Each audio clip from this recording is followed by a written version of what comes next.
بسم اللہ الرحمن الرحیم۔ السلام علیکم۔ میں نے کل سے دریا میں مچھلی کو جال لگایا ہوا تھا اور مجھے آج وہاں پر ضرور جانا تھا۔ گھر میں بیٹی کی طبیعت بھی کچھ ٹھیک نہیں تھی، لیکن میں اس وقت اپنے کام کی طرف توجہ کرنا چاہ رہا تھا کیونکہ یہ مچھلیوں کا سیزن تھا اور اس وقت مچھلیاں دریا میں بہت زیادہ مقدار میں ہوتی تھی۔ اسی لیے میں نے گھر سے نکلتے وقت اپنی بیٹی کو حوصلہ اور تسلی دی اور کہا، میری بیٹی، تم فکر مت کرنا، سب ٹھیک ہو جائے گا، اپنا خیال رکھنا اور میں کوشش کروں گا کہ جلد سے جلد کام سے واپس گھر آ جاؤں تاکہ تمہاری دیکھ بھال کی جا سکے، اور تمہارے لیے کچھ کھانے کو لیتا آؤں گا۔ تمہارا کسی خاص چیز کو کھانے کو دل کر رہا ہے تو مجھے بتاؤ۔ میں نے گھر سے نکلتے ہوئے جب بیٹی سے پوچھا تو وہ کہنے لگی، ابا جان، اگر آپ آج مچھلی لے آئیں گے تو میں اسے تل کر کھا لوں گی، میرا بہت دل چاہ رہا ہے کیونکہ کافی دنوں سے طبیعت بہت بے چین ہے اور کوئی چیز بھی اچھی نہیں لگ رہی۔ اپنی بیٹی کی بات سن کر میں نے سر ہلا دیا اور کہا، تم فکر مت کرو شمع بیٹی، میں مچھلی لیتا آؤں گا، بس تم دعا کرنا کہ آج ڈھیر ساری مچھلیاں ہاتھ لگ جائیں تو میں انہیں فروخت کر کے اچھے پیسے بنا لوں گا، پھر کچھ دنوں کا آرام ہو جائے گا۔ میں نے اپنی بیٹی کو سر پر پیار کرتے ہوئے کہا اور گھر سے نکل آیا۔ راستے سے میں نے اپنے ساتھی کو اپنے ساتھ لیا اور سیدھا دریا پر آ گیا۔ یہ دریائے سندھ کا کنارہ تھا اور یہاں پر ہم کافی گہرائی میں جا کر مچھلیوں کے لیے جال بچھاتے تھے، اور پھر اس جال میں جب مچھلیاں پھنس جاتی تھیں تو ہم انہیں نکال کر بازار میں بیچ دیتے تھے۔ اس وقت بھی ایسا ہی ہوا تھا۔ میں اپنے ساتھی کے ساتھ کشتی کے ذریعے جب دریا کے اس حصے تک پہنچا جہاں پر ہم نے کل سے جال لگا رکھا تھا تو جال اس وقت بہت بھاری معلوم ہو رہا تھا اور یوں لگ رہا تھا جیسے اس میں بڑی مقدار میں مچھلیاں قید ہیں۔ میں اور میرا ساتھی بے حد خوش ہوئے کیونکہ ہم دونوں کو اس بات کی امید ہو چلی تھی کہ آج ہماری دہاڑی اچھی خاصی بنے گی۔ مچھیروں کی اس بستی میں اپنی زندگی کو گزارنے کے لیے ایک بڑی مقدار میں مچھلیوں کا ہونا بہت ضروری تھا کیونکہ یہ کام بھی موسمی ہوتا ہے اور یہاں پر صرف تبھی مچھلیاں ملتی ہیں جب وہ دریا میں بڑی مقدار میں موجود ہوتی ہیں، اور آج تو ہماری قسمت خوب چمک رہی تھی۔ ہم نے جیسے ہی جال کو باہر کھینچا تو اس وقت بڑی مقدار میں مچھلیاں جال میں پھنسی ہوئی تھیں۔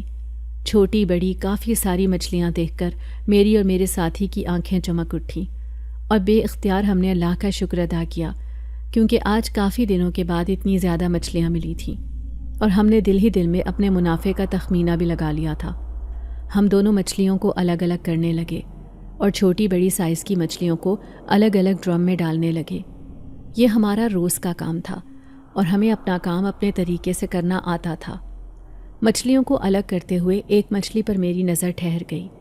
وہ مچھلی بہت خوبصورت تھی اور میں نے دریا میں آج تک ایسی مچھلی نہیں دیکھی تھی، اسی لیے اس مچھلی پر میری نظر ٹھہر جانا معمولی بات نہیں تھی۔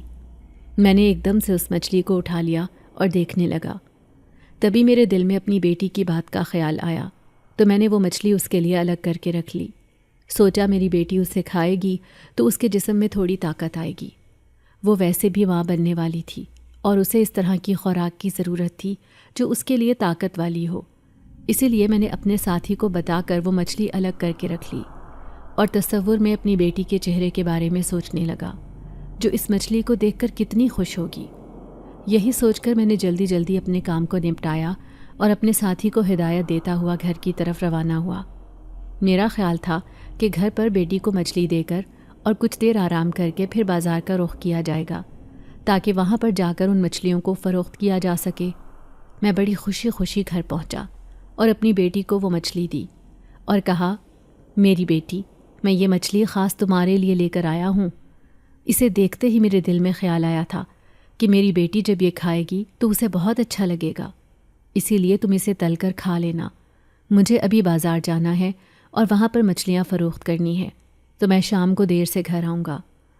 میں نے اپنی بیٹی کو وہ مچھلی تھماتے ہوئے کہا اور پھر بازار کے لیے نکل آیا۔ آج دل میں بڑی خوشی تھی اور یوں لگ رہا تھا جیسے کچھ بڑا حاصل ہونے جا رہا ہے۔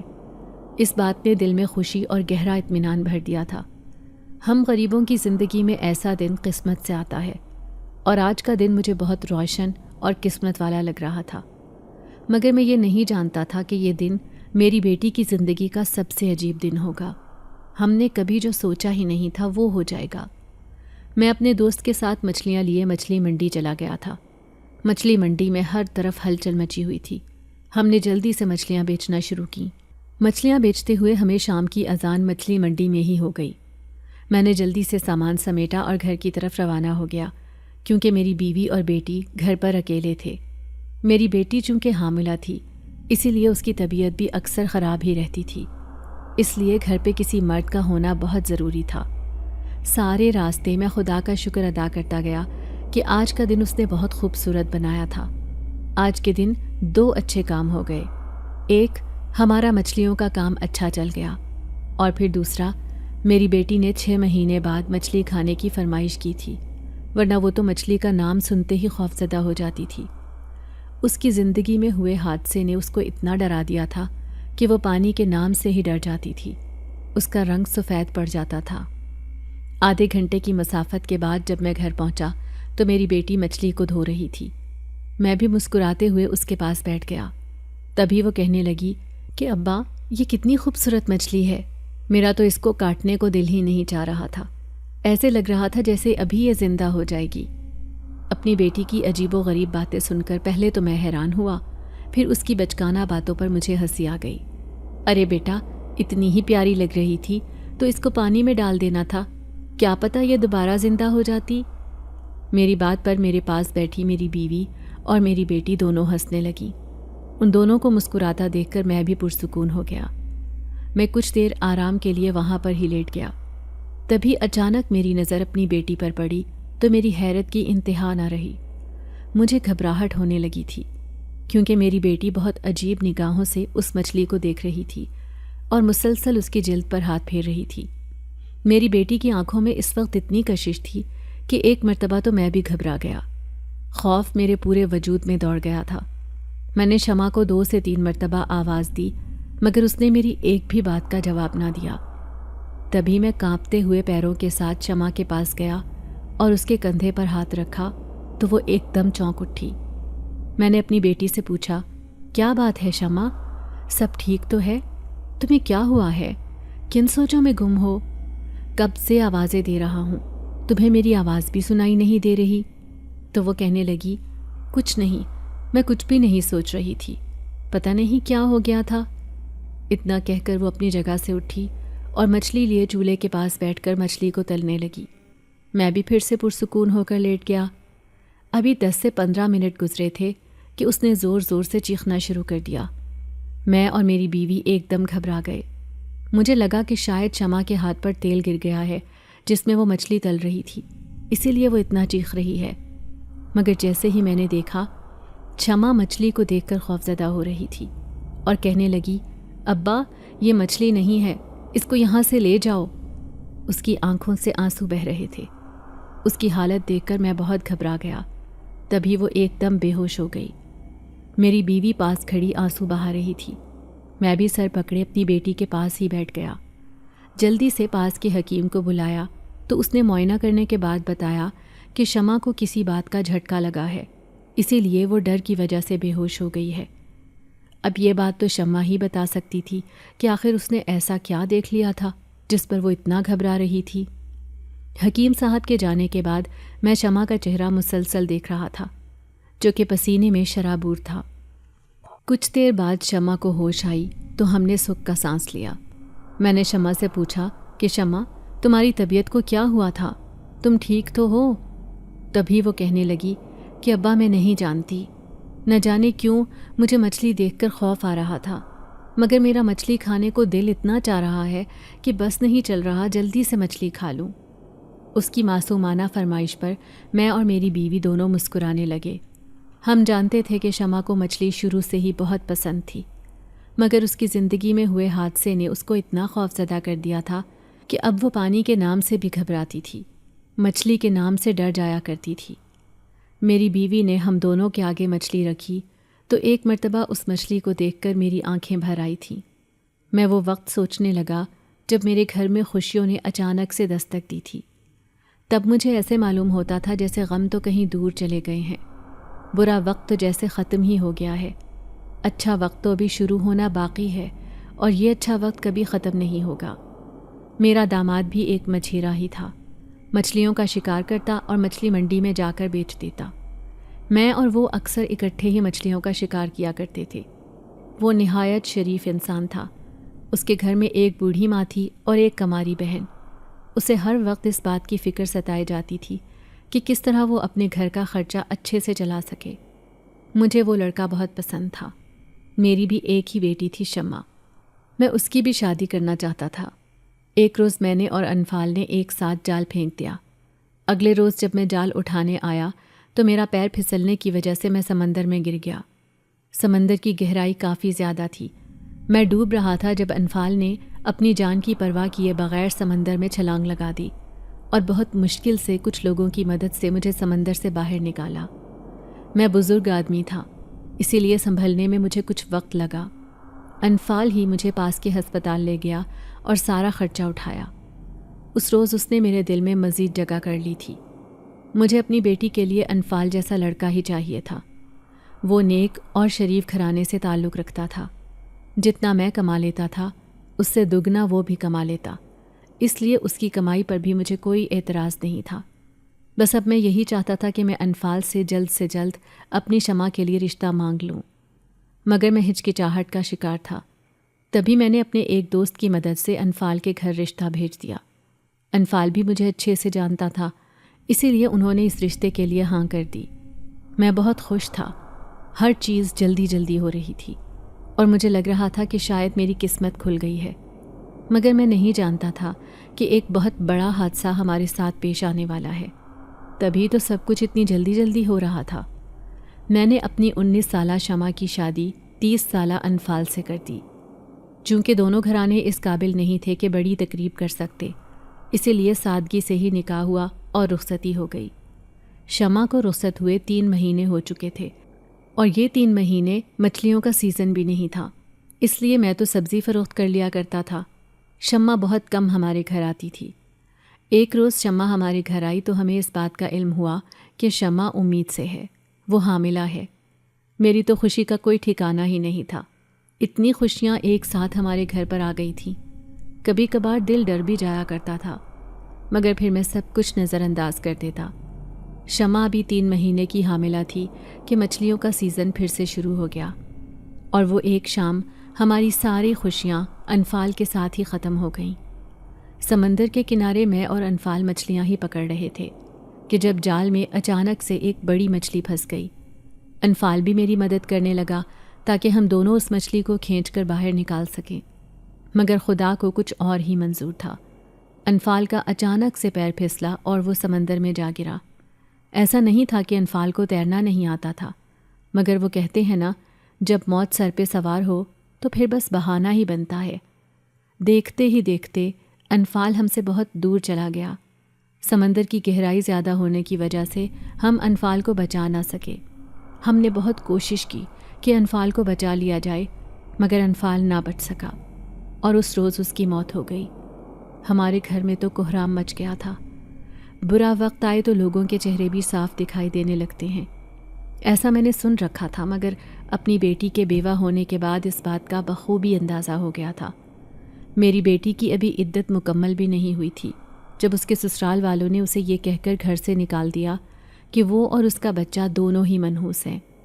شمع نے سب کی بہت منت سماجت کی کہ وہ اپنے شوہر کا گھر نہیں چھوڑنا چاہتی، مگر کسی نے اس کی ایک نہ سنی، اور اس کو ایسی حالت میں جب وہ خود ممتا کی چوکھٹ پر بیٹھی تھی اسے گھر سے نکال دیا۔ تب سے ہی شمع ہمارے ساتھ رہ رہی تھی۔ اس نے اپنی عدت بھی ہمارے گھر میں ہی مکمل کی۔ شمع کے واپس آ جانے کی وجہ سے میری بیوی بھی مسلسل بیمار رہنے لگی تھی۔ بیٹی کا دکھ دیکھا نہیں جاتا تھا، مگر ہم ہمت ہار جاتے تو پھر شمع کو کون سہارا دیتا۔ اسی لیے اس کو زندگی کی طرف دوبارہ لانے کے لیے میں نے اس کی توجہ اس کے ہونے والے بچے پر کر دی، جس سے اس کی زندگی میں کچھ بہتری آ گئی۔ مگر اس کی آج بھی یہی خواہش تھی کہ وہ اپنے شوہر کے گھر واپس جانا چاہتی ہے، لیکن وہاں جانے کا کوئی فائدہ نہیں تھا۔ شمع کے ابا کیا سوچ رہے ہیں؟ کھانا ٹھنڈا ہو رہا ہے، کب سے آوازیں دے رہی ہوں؟ کون سی گہری سوچوں میں کھو گئے ہیں؟ میں نے اپنی بیوی کی آواز پر چونک کر شمع کی طرف دیکھا جو مجھے ہی دیکھ رہی تھی، تو میں مسکرا کر سر جھٹک کر رہ گیا۔ تبھی شمع نے میرا ہاتھ تھاما اور کہنے لگی، ابا آپ بالکل بھی پریشان نہ ہوں، میں اب ٹھیک ہوں۔ میں نے آپ دونوں کو بہت پریشان کر دیا ہے نا، لیکن میں وعدہ کرتی ہوں کہ آج کے بعد اپنے جذبات پر قابو رکھوں گی۔ میں آپ دونوں کو پریشان نہیں کرنا چاہتی، مگر یہ سب میرے بس کی بات نہیں ہے۔ میں جب جب مچھلی کو دیکھتی ہوں مجھے خوف محسوس ہوتا ہے، ایسے لگتا ہے کہ یہ سب مجھ سے چھین لیا جائے گا۔ مجھے ڈر لگتا ہے اس وقت سے جب میں سب کچھ کھو دوں گی۔ میں نے اپنی بیٹی کے سر پر ہاتھ رکھا اور کہا کہ تم زیادہ مت سوچا کرو، اور میں تمہاری طبیعت کو لے کر پریشان ضرور ہوں، مگر مجھے اپنے رب کی ذات پر پورا بھروسہ ہے کہ وہ تمہارا محافظ بنے گا، وہ تمہاری حفاظت خود کرے گا۔ شمع کھانا کھاتے ہی اچانک سے اباسیاں لینے لگی۔ اس کا چہرہ تھکا تھکا سا لگ رہا تھا اور برتن اٹھائے بغیر وہ وہاں پر ہی سیدھی ہو کر لیٹ گئی۔ میں نے شمع کو آواز دی مگر وہ گہری نیند میں جا چکی تھی۔ میں نے حیرت سے اپنی بیوی کی طرف دیکھا تو وہ کہنے لگی کہ ہو سکتا ہے کمزوری کے باعث نیند آ گئی ہو، ابھی پیٹ بھر کے کھانا کھایا ہے اسی لیے گہری نیند سو گئی۔ ابھی صبح فجر کا وقت تھا۔ میں نماز پڑھ کر گھر لوٹا کہ اچانک ٹھوکر لگنے سے میں زمین پر گر گیا۔ پیر پر بہت برے طریقے سے موچ آ گئی، چلنے پھرنے سے قاصر ہو گیا۔ میری بیوی ہی مجھے لیے کمرے میں گئی۔ یہاں پر شمع بھی سو رہی تھی۔ تبھی اچانک باہر دروازہ زور زور سے کھٹکنے لگا۔ مجھے کافی حیرت ہوئی۔ دروازہ اتنی زور سے کھٹکا کہ شمع کی اچانک سے آنکھ کھل گئی اور وہ پھر سے ڈرتے ہوئے کہنے لگی کہ اماں دروازہ مت کھولنا، نہ جانے باہر کون ہوگا۔ ہم اس کی حالت دیکھ کر گھبرا گئے۔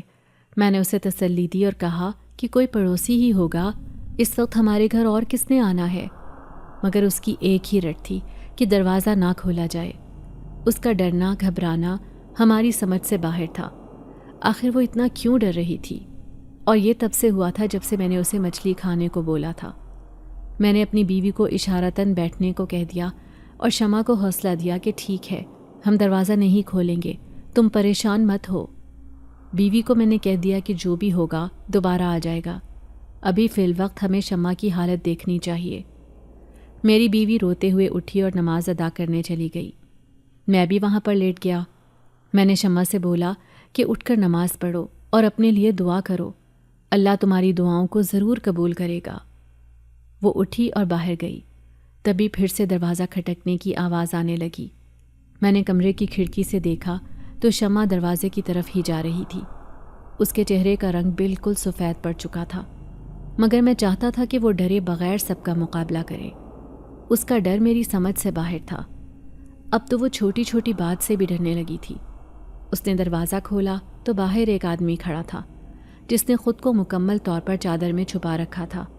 سردیوں کی آمد تھی، اس لیے اس وقت پورے صحن میں ہلکی ہلکی دھند پڑنا شروع ہو جاتی تھی، اسی لیے میں اس آدمی کو دیکھ نہیں سکا، مگر شمع مسلسل اس آدمی کو دیکھے جا رہی تھی۔ باہر کون ہے شمع؟ میں نے کمرے میں بیٹھے شمع کو آواز دی، مگر شمع نے میری کسی بات کا جواب نہ دیا اور دروازے سے پیچھے ہٹ گئی۔ وہ شخص گھر کے اندر داخل ہو گیا۔ پاؤں میں موچ آنے کی وجہ سے میں بالکل بھی چل نہیں پا رہا تھا۔ وہ کوئی جوان خوبصورت لڑکا تھا۔ شمع اس کو لیے گھر کے اندر آ گئی اور اس کو باہر صحن میں بٹھا دیا، اور پھر خاموشی سے کمرے میں آئی اور آ کر اپنے بستر پر پھر سے لیٹ گئی۔ شمع کی اس عجیب حرکت پر میں دنگ رہ گیا۔ تبھی میری بیوی نماز پڑھ کے آئی تو میں نے اسے ساری صورتحال بتا دی۔ وہ چہرہ چھپائے باہر کی طرف گئی تو ایک شخص وہاں پر بیٹھا دکھائی دیا۔ بیٹا، کون ہو تم اور کس سے ملنا ہے؟ میں کھڑکی سے مسلسل سامنے کا منظر دیکھ رہا تھا۔ وہ لڑکا اپنی جگہ سے کھڑا ہوا اور کھڑکی میں سے شمع کی طرف دیکھنے لگا۔ میری نظر جیسے ہی شمع پر پڑی تو میں ایک دم ڈر گیا، کیونکہ شمع بھی آنکھیں جھپکے بغیر مسلسل آنکھیں پھاڑے ہوئے اسے ہی دیکھ رہی تھی۔ میں نے ہمت جمع کی اور اپنی جگہ سے کھڑا ہو کر چیزوں کا سہارا لیتے ہوئے باہر کی طرف آ گیا۔ میں نے اس لڑکے سے پوچھا کہ بیٹا، تمہیں کس سے ملنا ہے؟ تبھی وہ کہنے لگا کہ میں بیمار ہوں، راستہ بھٹک گیا ہوں، کیا آج کے لیے مجھے گھر میں جگہ مل سکتی ہے؟ دن چڑھتے ہی میں گھر سے چلا جاؤں گا۔ میں نے اپنی بیوی کی طرف دیکھا تو وہ اشارے میں مجھے انکار کرنے لگی۔ میں اس کی بھی بات سمجھ رہا تھا۔ کسی انجان شخص کو اپنے گھر میں پناہ دینا کوئی آسان بات نہیں تھی۔ میں نے اس لڑکے سے معذرت کی اور کہا کہ میرے گھر میں جوان بیٹی ہے، لوگ دیکھیں گے تو طرح طرح کی باتیں بنائیں گے، یہاں ہمیں سب سمجھتے ہیں، جانتے ہیں۔ امید ہے کہ تم میری بات کو سمجھ رہے ہوگے۔ مگر اس کی اگلی بات سن کر میں حیران رہ گیا جب اس نے مجھے کہا کہ ایک مرتبہ اپنی بیٹی سے بھی پوچھ لے، کیا میں یہاں سے چلا جاؤں؟ اس کی اس بات نے مجھے حیرت میں ڈال دیا۔ میں نے آنکھیں چھوٹی کیے سوالیہ نگاہوں سے اس کی طرف دیکھا اور پوچھا، اس بات کا کیا مطلب ہے؟ کیا تم میری بیٹی کو جانتے ہو؟ اتنی ہی دیر میں شمع میرے پیچھے آ کر کھڑی ہو گئی اور اس نے میرے کندھے پر ہاتھ رکھا، مگر ایسے معلوم ہو رہا تھا جیسے وہ ہاتھ کسی پہلوان کا ہو۔ شمع کے نازک ہاتھوں میں اتنی جان کیسے آ گئی؟ مجھے یہی بات پریشان کر رہی تھی۔ میں نے جیسے ہی پیچھے مڑ کر دیکھا تو شمع آنکھوں میں لہو لیے کھڑی تھی۔ شمع، کیا بات ہے بیٹا؟ تمہاری طبیعت تو ٹھیک ہے؟ اس شخص کو رہنے کی میں نے یہاں پر اجازت دی ہے، اب یہاں سے اس کو کوئی کہیں نہیں بھیج سکتا۔ یہ جب تک رہنا چاہے یہاں پر رہ سکتا ہے۔ میں جانتا تھا کہ میری بیٹی نرم دل کی مالک ہے، مگر وہ حالات کو شاید سمجھ نہیں پا رہی، اور جس طرح کا وہ رویہ اختیار کر رہی تھی مجھے تو اس کو دیکھ دیکھ کر گھبراہٹ محسوس ہو رہی تھی۔ میں نے اسے سمجھانے کے لیے کہا کہ شمع، تم ابھی چھوٹی ہو، میری بات کو سمجھ نہیں رہی، لوگ طرح طرح کی باتیں بنائیں گے۔ مگر اچانک سے اس کے حلق سے ایک عجیب و غریب سی آواز نکلی جو کم از کم شمع کی نہیں تھی۔ اس بھاری آواز نے میرے پیروں تلے سے زمین کھینچ لی جب وہ کہنے لگی، اگر آپ اس کو گھر سے نکالیں گے تو میں بھی گھر سے چلی جاؤں گی۔ اتنا کہہ کر شمع رکی نہیں، واپس کمرے میں جا کر سو گئی۔ میں نے حیرت اور بے یقینی سے اپنی بیوی کی طرف دیکھا تو وہ بھی ڈری کھڑی تھی۔ تبھی وہ لڑکا کہنے لگا، اگر اجازت ہو تو میں کچھ دیر آرام کر لوں۔ مجھے تو ایسے لگا جیسے کوئی جادوگر ہمارے گھر آ گیا ہے اور اس نے میری بیٹی پر جادو کر دیا ہے۔ وہ لڑکا بھی دوسرے کمرے میں جا کر سو گیا۔ میں جلدی سے اپنی بیوی کے پاس گیا اور اس سے کہا کہ ہمیں صبح ہوتے ہی مولوی صاحب سے بات کرنی چاہیے۔ نہ جانے کیوں مجھے ایسے لگ رہا ہے کہ ہمارے گھر میں کسی آسیب کا سایہ ہے، ورنہ شمع تو ایسی باتیں کبھی نہیں کرتی، اور اس کی آواز کا بدلنا یہ کوئی عام بات نہیں تھی۔ اس کی آنکھوں میں اترا ہوا خون بہت کچھ سوچنے پر مجبور کر رہا ہے۔ میری بیوی بھی یہ بات سمجھ رہی تھی۔ تبھی وہ ڈرتے ڈرتے کہنے لگی، ہماری شمع ٹھیک تو ہو جائے گی نا؟ میں نے اس سے کہا کہ فکر مت کرو، خدا نے چاہا تو سب ٹھیک ہو جائے گا، اور چل کے شمع کے پاس بیٹھ گیا۔ جو مجھے اور میری بیوی کو قرآنی آیات آتی تھیں وہ سب پڑھ کر ہم اس کے اوپر پھونکنے لگے۔ وہ جس حالت میں تھی اس حالت میں اکثر خوف محسوس ہونا، چیزوں کا نظر آنا عام سی بات تھی، مگر مجھے یہ ماجرا کچھ اور ہی لگ رہا تھا۔ اگلی صبح جس وقت میری آنکھ کھلی اس وقت شمع کمرے میں موجود نہیں تھی۔ میری بیوی گہری نیند سو رہی تھی، جبکہ اسے عادت نہیں تھی اتنی صبح ہونے تک سونے کی۔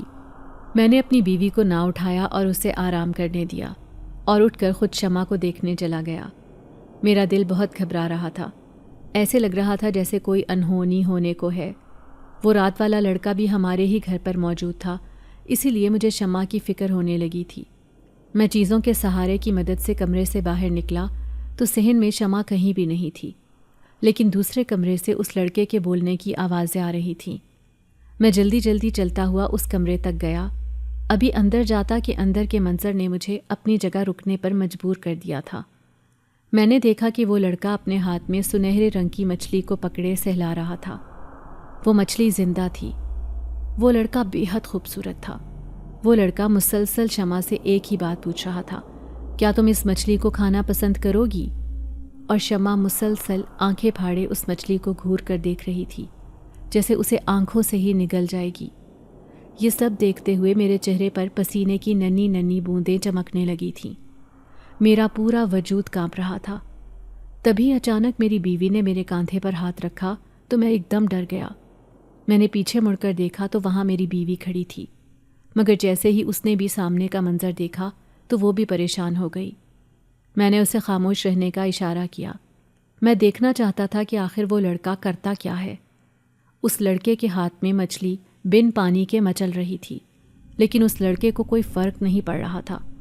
تبھی وہ سنہری مچھلی اس لڑکے نے شمع کی گود میں رکھ دی اور کہنے لگا، یہ کھا لو گی تو تمہارا بچہ بحفاظت اس دنیا میں آ جائے گا۔ شمع وہ مچھلی اٹھائے کمرے سے باہر آ گئی۔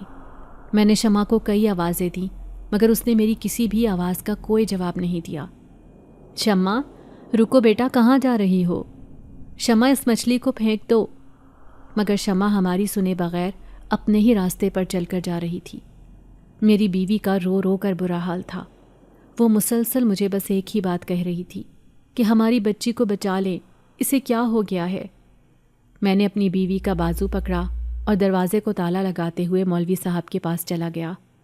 مولوی صاحب میرے اچھے جاننے والے تھے، اسی لیے میں ان سے آرام اور سکون سے کسی بھی طرح کی بات کر سکتا تھا۔ مولوی صاحب بچوں کو مدرسے میں قرآن کی تعلیم دے رہے تھے۔ ہمیں دیکھ کر انہوں نے اپنا کام جاری رکھا اور اشارے سے ہم دونوں میاں بیوی کو بیٹھنے کو کہا۔ کچھ دیر انتظار کرنے کے بعد مولوی صاحب ہمارے پاس آئے تو میں پریشانی کے عالم میں مولوی صاحب کو دیکھنے لگا۔ کیا بات ہے برخوردار، پریشان لگ رہے ہو؟ سب ٹھیک تو ہے؟ مولوی صاحب کی بات پر میں نے اپنی بیوی کی طرف ایک نظر دیکھا اور پھر ان کو ایک ایک بات بتانے لگا۔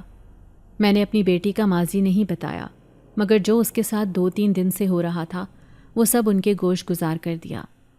یہ بتاؤ تمہاری بیٹی شادی شدہ ہے یا کنواری ہے؟ مولوی صاحب کے سوال پر میں نے ان کو بتایا کہ میری بیٹی بیوہ ہے اور حاملہ بھی ہے۔ تبھی مولوی صاحب پریشانی کے عالم میں سر ہلانے لگے اور کہنے لگے، کل کسی بھی طرح اپنی بیٹی کو عصر کی نماز کے بعد میرے پاس لے آنا اور تب تک اس پر آیت الکرسی پڑھ کر پھونکتے رہو، اور دھیان میں رکھنا کہ وہ لڑکا گھر سے جانا نہیں چاہیے۔ میں مولوی صاحب کو ہاں کہہ کر اپنی بیوی کے ساتھ گھر چلا گیا۔ گھر پہنچا تو گھر کا دروازہ کھلا ہوا تھا، تالا ایک طرف پڑا تھا۔ مجھے تو سمجھ نہیں آ رہی تھی کہ دروازہ کھلا کیسے، جبکہ میں باہر سے تالا لگا کر گیا تھا۔ جیسے ہی اندر گیا تو شمع چولہے کے پاس بیٹھی مچھلی تل رہی تھی۔ میں نے پورا گھر چھان لیا تھا مگر وہ لڑکا کہیں پر بھی نہیں تھا۔ میں شمع کے پاس گیا اور اسے کہنے لگا، شمع وہ لڑکا کہاں پر ہے؟ تو وہ حیرت اور سوالیہ نظروں سے میری طرف دیکھنے لگی۔ ابا کس لڑکے کی بات کر رہے ہو؟ ہمارے گھر تو کوئی لڑکا نہیں آیا۔ میں نے جیسے ہی کڑاہی میں دیکھا، شمع اسی سنہری مچھلی کو تل رہی تھی۔ یہ مچھلی کہاں سے آئی شمع؟ ارے ابا آپ بھول کیوں رہے ہو؟ آپ ہی تو لے کر آئے تھے اور آپ نے ہی تو کہا تھا کہ اس کو تل لو، رات کو کھائیں گے۔ میں نے گھبرائی ہوئی آنکھوں سے اپنی بیوی کی طرف دیکھا جو مسلسل آیت الکرسی پڑھتے ہوئے شمع پر پھونک رہی تھی۔ میرا دل چاہ رہا تھا کہ میں شمع سے کہوں کہ وہ اس مچھلی کے پاس بھی نہ جائے، لیکن ابھی میں کچھ کہہ نہیں سکتا تھا۔ میں نہیں جانتا تھا کہ اس سب کے پیچھے کیا راز ہے۔ شمع نے وہ مچھلی تل کر کھا لی۔ جیسے ہی شام ہونے لگی ہر طرف دھند چھا گئی۔ میں اور میری بیوی کمرے میں چلے گئے اور شمع باہر صحن میں بیٹھ کر مچھلی کھانے لگی۔ مجھے مولوی صاحب کو یہ خبر پہنچانی تھی کہ وہ لڑکا اب گھر پر نہیں ہے، مگر مجھے شام عصر کی اذان کا انتظار کرنا تھا۔ جیسے ہی اذان ہوئی میں مولوی صاحب کے پاس گیا اور جا کر ان کو بتایا کہ وہ لڑکا گھر پر نہیں ہے۔ مولوی صاحب کہنے لگے کہ وہ لڑکا تمہاری بیٹی کے پاس ہی ہے، گھر جا کر دیکھو، کیا تمہاری بیٹی کوئی ایسی چیز کھا رہی ہو یا پکا رہی ہو جس سے اس کو خوف محسوس ہوتا ہو، یا پھر کوئی ایسی چیز جو تمہارے گھر میں پہلے موجود نہ ہو اور اب تمہیں اس کی موجودگی کا احساس ہو رہا ہو، تو سمجھ جانا کہ وہ لڑکا ابھی بھی تمہارے گھر پر ہی ہے۔ مولوی صاحب نے بتایا کہ وہ کوئی عام شخص نہیں ہے۔ جان تو میں پہلے ہی گیا تھا، مگر مجھے کچھ وقت درکار تھا سمجھنے کے لیے کہ آخر میرے گھر میں ہو کیا رہا ہے۔ ایسے ہی وقت گزرتا گیا۔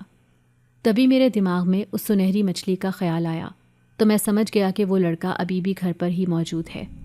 میں نے مولوی صاحب سے پوچھا کہ کیا یہ شخص میری بیٹی کو نقصان پہنچانے آیا ہے؟ تبھی مولوی صاحب نے کہا کہ ابھی میں کچھ نہیں کہہ سکتا، پہلے مجھے حساب کر لینے دو، اس کے بعد ہی میں کچھ بتا سکتا ہوں۔ میں بھی خاموش ہو گیا اور وہاں سے اپنے گھر واپس آ گیا۔ اگلے روز مجھے پھر سے سمندر کے پاس جانا پڑا کیونکہ آج پھر مجھے جال بچھانا تھا۔ میں سمندر پہ گیا اور وہاں جال بچھایا۔ کچھ دیر وہیں ٹہلنے لگا۔ گہری سوچیں میرے دماغ میں چل رہی تھیں۔ آخر میری بیٹی کے نصیب میں کیا لکھا ہے؟ پہلے ایک دم خوشیوں کا آنا، پھر کچھ دیر کے لیے خوشیوں کا ٹھہر جانا، اور پھر ایک دم سے سب کی سب خوشیاں چھین لی جانا، اور اب یہ سب کچھ۔ مگر ہم وہی سوچتے ہیں جو ہمارا دل چاہتا ہے، ہمیں صرف وہی چاہیے ہوتا ہے جو ہمیں بہتر لگتا ہے، مگر رب کی ذات تو ہم سے زیادہ بہتر کرنے والی ہے۔ شام ہوئی تو میں گھر لوٹا۔ میری بیوی کھانا پکا رہی تھی۔ میں نے اس سے شمع کی بابت پوچھا تو وہ کہنے لگی کہ آج کافی دنوں کے بعد وہ اپنی سہیلی کے گھر جانا چاہ رہی تھی، اسی لیے میں نے اسے اس کی سہیلی کے گھر جانے دیا۔ روکنا مجھے مناسب نہ لگا، اگر میں روکتی تو وہ سوال کرتی، اور میں اب اسے یوں کچھ بھی بتانا نہیں چاہتی۔ کچھ ہی دیر گزری تھی کہ شمع کی سہیلی روتے ہوئے گھر آئی۔ وہ کافی گھبرائی ہوئی لگ رہی تھی۔ زلیخا بیٹی، کیا ہوا ہے؟ سب ٹھیک تو ہے؟ شمع کی طبیعت تو ٹھیک ہے؟ وہ کہاں پر ہے؟ میں پے در پے شمع کی سہیلی سے سوال جواب کر رہا تھا، مگر وہ مسلسل روئے جا رہی تھی۔ چچا، وہ شمع کو نہ جانے کیا ہو گیا ہے۔ وہ ہمارے گھر میں ہے اور عجیب و غریب حرکتیں کر رہی ہے۔ مجھے تو اس سے بہت خوف محسوس ہو رہا ہے۔ اس کی آنکھیں ایک دم الٹ جاتی ہیں اور وہ بے ہوش ہو جاتی ہے۔ چچا آپ جلدی چلیں، کہیں وہ خود کو نقصان نہ پہنچا لے۔ میں جلدی سے زلیخا کے ساتھ شمع کے پاس گیا۔ اس وقت وہ چارپائی پہ بے ہوش پڑی تھی۔ میں نے اسے گود میں اٹھایا اور گھر لے آیا۔ زلیخا سے کہا کہ جب تک وہ ٹھیک نہیں ہو جاتی تب تک زلیخا اس کے پاس نہ جائے۔ رات ایسے ہی گزر گئی۔ اگلی صبح دروازے پر دستک ہونے لگی۔ شمع ایک دم اٹھ بیٹھی۔ اس سے پہلے کہ میں دروازہ کھولتا، شمع نے بھاگ کر دروازہ کھولا تو سامنے وہی شخص کھڑا تھا۔ میں نے جھٹ سے اس کا گریبان پکڑ لیا اور کہا کہ تم کون ہو؟ آخر کیوں میری بچی کے پیچھے پڑے ہو؟ میں اتنا جانتا ہوں کہ تم انسان نہیں ہو، مگر تم کون سی مخلوق سے تعلق رکھتے ہو؟ میں تم سے ڈرنے والا نہیں ہوں۔ اب اگر بات میری بیٹی کی زندگی پر آئی ہے تو میں تم سے ڈٹ کے مقابلہ کروں گا، مگر اس سے پہلے تمہیں مجھے یہ بتانا ہوگا کہ آخر تم کس مخلوق سے تعلق رکھتے ہو۔ وہ شخص خاموشی سے میری ساری بات سنتا رہا اور پھر اپنا گریبان چھڑوا کر ہاتھ کمر پہ باندھ کر مجھے دیکھ کر مسکرانے لگا۔ اس وقت مجھے اس کی مسکراہٹ صرف طنزیہ مسکراہٹ لگی تھی، لیکن اس کے اگلے الفاظ نے مجھے ہوش کی دنیا میں لا کے پٹخا تھا۔ اگر چاہتے ہو کہ اپنی بیٹی کی زندگی اور اس کے بچے کی زندگی بچا سکو تو مجھے اس سے دور کرنے کی بجائے اس کے پاس کر دو۔ میں اس سے نکاح کرنا چاہتا ہوں۔ میں جانتا ہوں کہ ابھی نکاح ممکن نہیں، مگر جیسے ہی وہ بچہ اس دنیا میں آئے گا تم اس سے میرا نکاح کروا دو گے۔ یہی تمہاری بیٹی کے لیے بہتر ہوگا۔ میں حیرت اور بے یقینی سے اس شخص کی ہٹ دھرمی کو دیکھ رہا تھا۔ مجھے تو یقین نہیں آ رہا تھا کہ وہ شخص کتنی آسانی سے یہ بات کہہ چکا ہے کہ میں اس کا نکاح اپنی بیٹی سے کروا دوں۔ وہ کہاں سے آیا تھا؟ کون تھا؟ میں نہیں جانتا تھا۔ میں تو بس اتنا جانتا تھا کہ میری بیٹی اس کے ساتھ غیر محفوظ ہے۔ تمہاری جرت کیسے ہوئی اتنی بڑی بات کہنے کی؟ تم کون ہو؟ کہاں سے آئے ہو؟ میں تو تمہارا نام پتہ بھی نہیں جانتا، اور تم چاہتے ہو کہ میں اپنی بیٹی کا نکاح تم جیسے شخص سے کر دوں۔ آخر تم ہو کون؟ میں نے کچھ غصے اور سخت الفاظ میں اس شخص سے باز پرس کرنے کی کوشش کی۔ تبھی وہ شخص کہنے لگا کہ آپ مجھ پہ بھروسہ کر سکتے ہیں۔ اگر بھروسہ نہیں کر سکتے تو کم از کم مجھے ایک موقع ہی دے دیں۔ آپ کی بیٹی نے جناتی مچھلی کھا لی ہے۔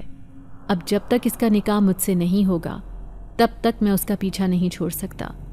اس طرح آپ اس کی زندگی مشکل میں ڈال دیں گے۔ میں اس لڑکے کی بات پر حیران رہ گیا۔ کون سی جناتی مچھلی؟ مجھے تو کچھ بھی یاد نہیں تھا۔ میں نے حیرت اور سوالیہ نظروں سے جب اس لڑکے کی طرف دیکھا تبھی وہ کہنے لگا، آپ کو شاید یاد نہیں مگر مجھے بہت اچھے سے یاد ہے جب آپ نے اپنی بیٹی کو ایک خوبصورت مچھلی شکار کر کے کھلائی تھی۔ وہ مچھلی دراصل جناتی مچھلی تھی جو آپ کے جال میں غلطی سے پھنس گئی تھی۔ اگر آپ ہمارے ساتھ تعاون نہیں کریں گے تو شہنشاہ جنات آپ کی بچی کو نقصان بھی پہنچا سکتے ہیں۔ اسی لیے بہتر یہی ہے کہ مجھے آپ کی بیٹی کی مدد کرنے دیں، اور ابھی تو آپ پر کچھ ایسے حالات بھی آنے ہیں کہ آپ خود مجبور ہو جائیں گے یہ کہنے کے لیے کہ میں آپ کی بیٹی سے نکاح کر لوں۔ وہ کیا کہے جا رہا تھا مجھے کچھ سمجھ نہیں آ رہا تھا۔ اس کی سب باتیں میرے سر کے اوپر سے گزر رہی تھیں۔ اس کی کسی بھی بات میں کوئی ایسی خاص بات نہیں تھی جو مجھے سمجھ آتی۔ اس سے پہلے کہ میں اسے کچھ کہتا تبھی شمع کو ہوش آ گئی اور وہ مسلسل انفال انفال پکار رہی تھی۔ انفال کے گزر جانے کے بعد یہ پہلی مرتبہ ہوا تھا کہ شمع اس قدر جذباتی ہو رہی تھی۔ میں ایک دم پریشان ہو گیا۔ میری بیوی بھی رو رہی تھی۔ تبھی وہ شخص شمع کے پاس گیا اور اسے جا کر کہنے لگا کہ پریشان مت ہو، میں تمہارے ساتھ تمہارے پاس ہوں، تمہارا انفال کہیں نہیں گیا۔ دیکھتے ہی دیکھتے شمع ایک دم ٹھیک ہو گئی، جیسے واقعی اس نے اس لڑکے کی بات پر بھروسہ کر لیا تھا۔ شمع جذباتی ہوتے ہوئے میرے پاس آئی اور آ کر کہنے لگی کہ بابا دیکھیں، انفال واپس آ گئے ہیں، بابا میرے بچے کا باپ واپس آ گیا ہے، اب میرا بچہ کسی بھی صورت یتیم نہیں کہلائے گا۔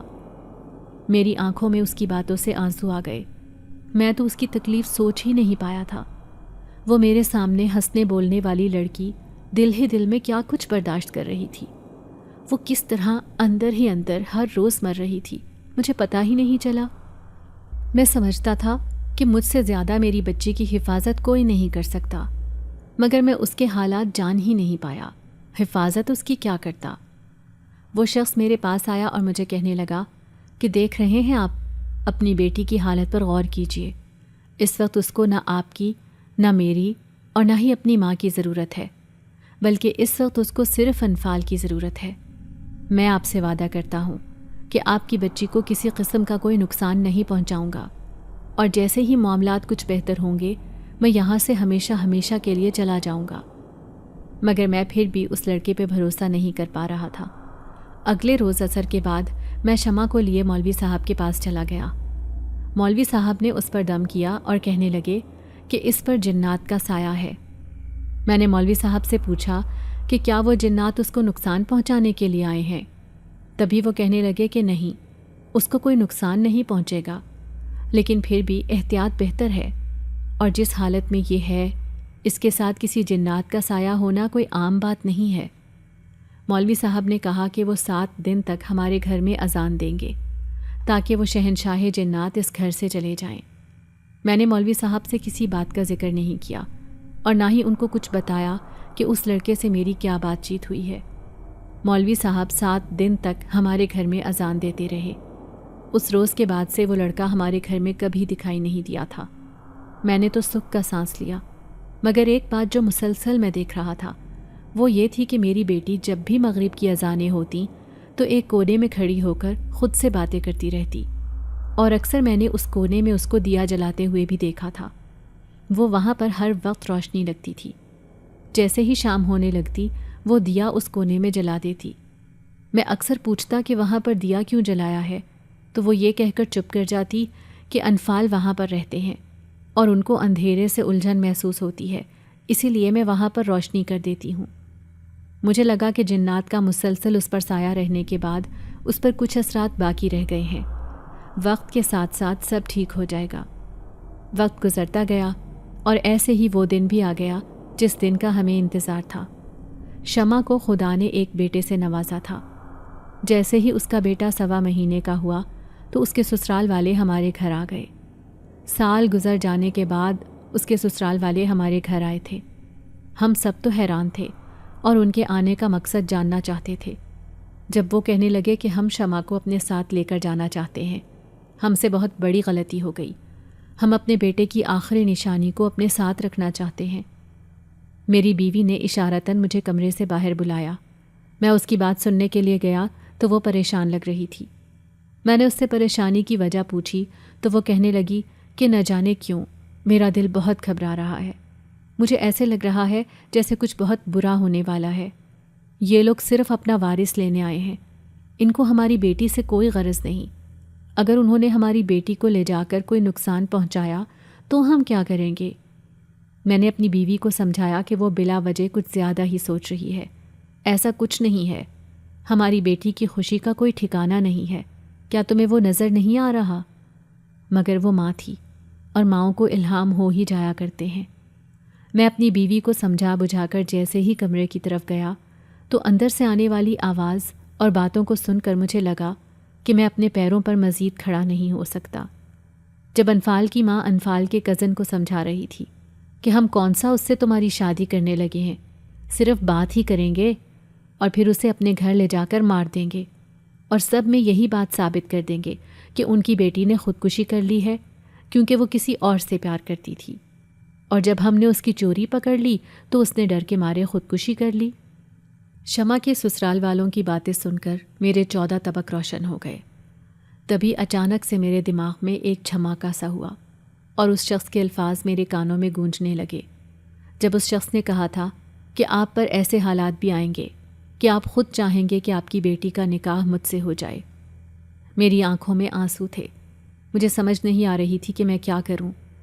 تبھی اچانک میری نظر اسی دیے پر پڑی جو شمع ہمیشہ جلایا کرتی تھی۔ میں جلدی سے دیے کے پاس گیا مگر میرے منہ سے الفاظ ہی نہ نکلے۔ میں نے آسمان کی طرف دیکھا اور خدا سے ہی دعا کی، یا اللہ، میری بچی کا تو ہی محافظ ہے، اس کی عزت اور اس کی جان کا تو ہی رکھوالا ہے۔ تبھی پھر سے دروازے پر دستک ہوئی۔ میں نے جیسے ہی دروازہ کھولا تو وہی شخص سامنے کھڑا تھا اور مجھے دیکھ کر مسکرا رہا تھا۔ میں اسے دیکھ کر رونے لگا تو اس نے میرے کندھے پر ہاتھ رکھا اور مجھے حوصلہ دینے لگا۔ وہ سیدھا اس کمرے میں گیا جہاں پر انفال کے گھر والے بیٹھے تھے۔ شمع اس لڑکے کو دیکھتے ہی خوش ہو گئی اور جلدی سے اس کے پاس آ گئی۔ اس لڑکے نے مجھے کمرے میں آنے سے منع کر دیا تھا۔ میں نہیں جانتا تھا کہ وہ اندر کیا بات کر رہا ہے۔ میں اور میری بیوی پریشان کن حالت میں دروازے کے باہر ہی کھڑے تھے جب اچانک سے دروازہ کھلا اور شمع کے سسرال والے باہر آئے اور آ کر کہنے لگے، بھائی صاحب، آپ ہم سے ایک دفعہ بات تو کر لیتے، آپ نے اپنی شمع کا نکاح اتنی جلدی کر دیا، ہم تو انفال کے کزن سے اس کی شادی کرنا چاہتے تھے۔ میں شمع کی ساس کی بات سن کر خاموش رہا۔ اس کی ساس، انفال کی بہن اور انفال کا کزن گھر سے جا چکے تھے۔ میں تشکر بھری آنکھوں سے اس لڑکے کو دیکھ رہا تھا جس نے ابھی ابھی میری بیٹی کی زندگی بچائی تھی۔ میں اس کا شکریہ کیسے ادا کرتا، مجھے کچھ سمجھ نہیں آ رہی تھی۔ تبھی وہ لڑکا میرے پاس آیا اور آ کر کہنے لگا، اگر آپ میرا شکریہ ادا کرنا چاہتے ہیں تو اپنی بیٹی کا نکاح سچ میں مجھ سے کروا دیں، میں آپ کی بیٹی کو ہمیشہ خوش رکھوں گا۔ مجھے اور کیا چاہیے تھا، اتنا اچھا لڑکا مل رہا تھا۔ میں نے اپنی بیٹی کا نکاح اسی لڑکے سے کروا دیا۔ نکاح کے بعد مجھے معلوم ہوا کہ وہ لڑکا شاہ جنات ہی تھا اور وہ جو مچھلی میں نے شمع کو کھلائی تھی وہ اسی لڑکے کی پالتو مچھلی تھی جس کو وہ بڑے پیار سے ہمیشہ اپنے ساتھ رکھتا تھا۔ میری شمع آج بھی مجھ سے کبھی کبھار ملنے آ جاتی ہے اور مجھے اس بات کی خوشی ہے کہ شمع اپنے گھر میں بہت خوش ہے، لیکن میں نے آج تک بہرام کو دوبارہ نہیں دیکھا۔ وہ شمع سے نکاح کے بعد ہمیشہ ہمیشہ کے لیے ہمارے گھر سے چلا گیا تھا۔ ہمارے کئی مرتبہ دعوت دینے پر بھی وہ نہ آیا، مگر ہماری بیٹی اور اس کا بیٹا بہرام کے ساتھ بہت خوش تھے۔ اگر آپ کو آج کی ہماری کہانی پسند آئی ہے تو اسے لائک کیجیے اور اپنے پیاروں کے ساتھ شیئر کیجیے، اور ہاں، اگر آپ نے ابھی تک ہمارا چینل سبسکرائب نہیں کیا تو ضرور کیجیے۔ ملتے ہیں کل ایک نئی اور دلچسپ کہانی کے ساتھ، تب تک کے لیے اللہ حافظ۔